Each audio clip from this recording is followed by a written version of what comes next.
Welcome back to handheld computing. I recently moved house, so I thought I'd try out some different backgrounds, see what we think before I finally set up my office. So today I'm asking the question, who would use a PDA in 2021? I mean, your mobile phone can do everything. It's your camera, your web browser, your media streamer, your MP3 player, your personal trainer, your bank, the list goes on. So why would you use a PDA? Well, no, not appropriate. Here's my thoughts on the subject. Number one, input options. I'm not a huge fan of the on-screen keyboard on phones. I much prefer using a stylus, whether that's with Palm's Graffiti, the block recognizer, or transcriber. Perhaps even writing straight on the screen.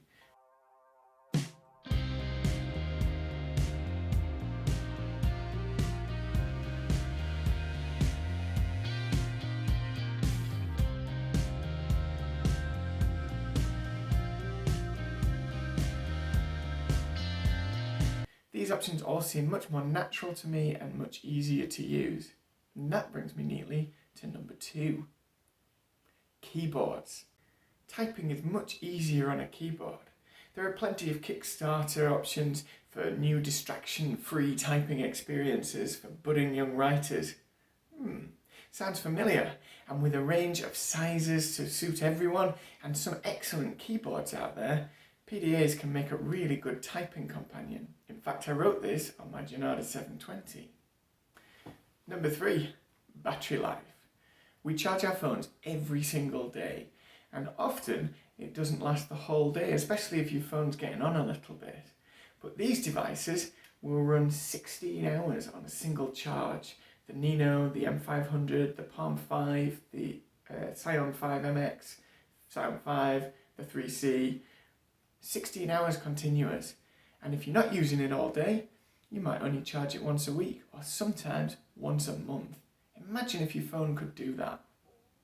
Number four, instant on. So these devices just turn on straight away. When you turn them off, they save the state they're in and turn back on instantly, which means when you're done typing your document, you can save it, turn it off, come back to it and start work immediately.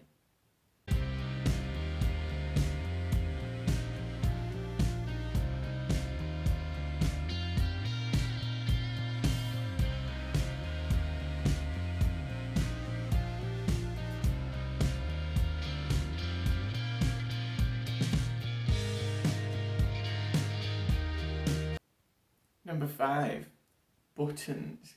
Yes, buttons, the things your phone has been reducing for years. These devices often have 4 or more buttons which are tied to application launchers, as well as a scroll key, sometimes a back button, a record button. This allows instant access to your application. Some third-party software even allows you to launch more than one item from a single button.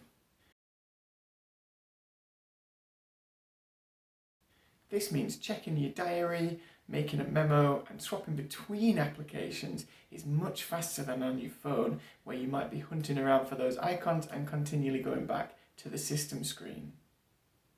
Number 6, daylight viewable screens.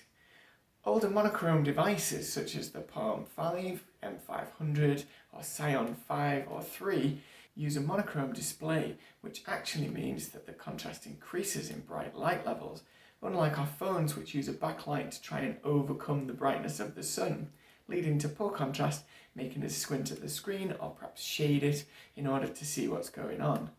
This makes them extremely good for reading outdoors or use outdoors in general, and is second only to the e-ink displays of modern devices. Number 7, a bedside clock. Those same monochrome devices make perfect bedside companions. As a clock, the low-intensity backlight means that it's not overstimulating when you're just checking the time in the middle of the night, or if you want to make a quick note without waking up fully. Number 8, a second screen. Few of us would use a desktop with a single screen anymore, but we do it all the time on our phones. When I'm phoning for an appointment, it's much more useful to have a second screen so that while I'm on my phone I can check my diary and see my availability. Of course I could use a Bluetooth headset or put it on speaker, but depending what you're calling for, perhaps you don't want everyone around you knowing. Number 9, security. So these devices are not connected to the internet, and therefore they're not prone to getting infections on their obsolete operating systems, no keyloggers, no malware, no trackers. This makes them quite a safe place to securely store all the myriad of passwords that we currently need for our digital lives. Use of a secure encryption wallet in the RAM section means that it would be near impossible for hackers to discover your password via your device. Number 10, entertainment. Although these devices may seem fairly obsolete, there's still plenty of games and emulations out there for playing Game Boys, NES, SNES, all those old consoles.